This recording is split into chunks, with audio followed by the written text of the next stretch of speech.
자, 이번 토픽은요, 대리운전입니다. 우리가 평상시에 대리운전 종종 사용하게 되죠. 술을 마신 다음에 운전을 절대 해서는 안 되기 때문에 대리운전 서비스를 전화로 이용한다거나 앱을 이용해서 이용을 하게 됩니다.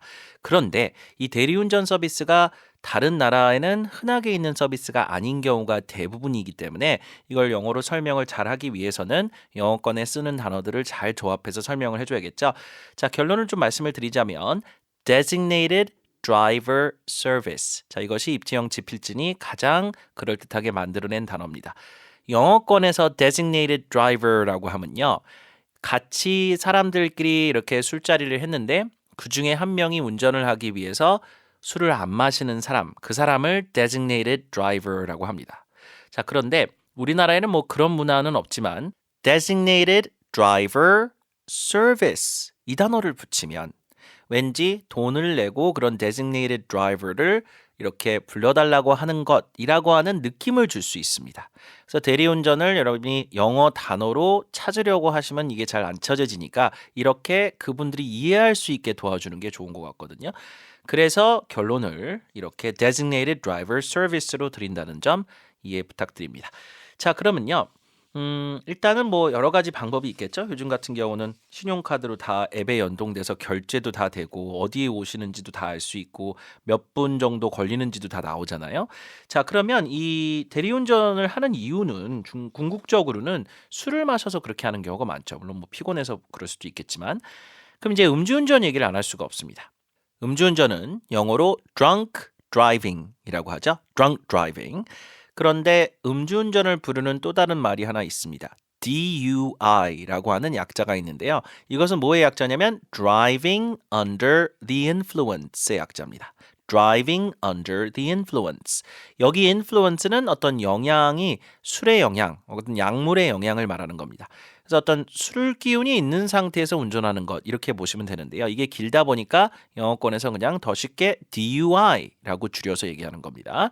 자, 첫 번째 패턴을 이거라고 보고 그럼 문장에 넣어볼게요. 음주운전을 피할 수 있는 좋은 방법이다. 뭐가요? 대리운전이요. 대리운전 설명을 해주고 It's a good way to avoid driving under the influence. It is a good way to avoid driving under the influence. 그러면 음주운전을 피할 수 있는 좋은 방법이 대리운전 서비스를 이용하는 거다. 다시 한번요. It is a good way to avoid driving under the influence. 이렇게 써보시면 되겠죠? 자, 그 다음에 이걸 주어로 잡아서 음주운전은 절대로 해서는 안 되는 행동이다 라고 만들어 볼까요? 동명사를 만들어서 주어를 잡아볼게요. Driving under the influence is never acceptable. 그러면 acceptable 하면 받아들일 수 있는인데 never를 붙였으니까 상당히 강한 어조죠. 절대 받아들일 수 없는 행동이다. 용인할 수 없다 이렇게 생각하시면 될 것 같아요. Driving under the influence is never acceptable. 절대 안 되는 행동이다. 이렇게 써볼 수도 있겠네요. 자, 음주운전 기억해 보시고요. 그 다음에 술을 먹고 나서 완전히 취한 상태는 아닌데 취기가 약간 오는 그 상태가 있습니다. 영어로 tipsy라고 하는 표현이 있어요. 상당히 재밌는 표현이에요. tip 다음에 sy 붙여서 tipsy라고 하는데요.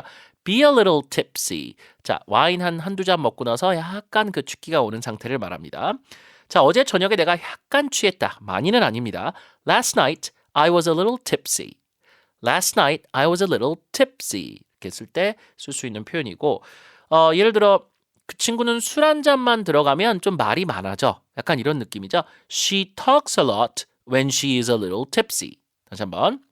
She talks a lot when she is a little tipsy. 살짝 취기가 오면 좀 말수가 많아진다. 이런 얘기죠. 그런 분들이 있어요, 가끔. 자, one more time. She talks a lot when she is a little tipsy. 됐습니다. 그 다음에 운전할 상태가 아닐 때 이렇게 대리운전 서비스를 이용하는 경우도 있죠. 너무 피곤하거나 아니면 눈이 좀 너무 피곤해서 운전하기가 좀 힘들거나 그럴 때도 자, 그래서 운전한 상태가 아니라고 할 때 be unfit to drive. unfit 하면 적합한 상태가 아니란 얘기입니다. 그래서 나 어제 저녁에 내가 운전할 상황은 아니었어. 이렇게 만든다면 I was unfit to drive last night. I was unfit to drive last night. 어제 저녁엔 내가 직접 운전을 할 그런 상황은 아니었어. 이런 뜻으로 쓸 수 있다는 얘기입니다. 피곤하다를 넣어볼까요? 그녀가 너무 피곤해서 운전할 상태가 아니었다. She was so tired that she was unfit to drive. She was so tired that she was unfit to drive. 예를 들어 밤을 샜어요. 그럼 그 다음날 운전하기가 상당히 힘들죠. 그 얘기를 한 겁니다. unfit to drive. 이것도 꼭 사용해 보시기 바랍니다. 자, 대리운전이란 것도 조금만 단어 알고 연습하면 충분히 영어로도 표현이 가능하거든요. 오늘 내용 잘 복습해서 일상에서 써보시기 바랍니다.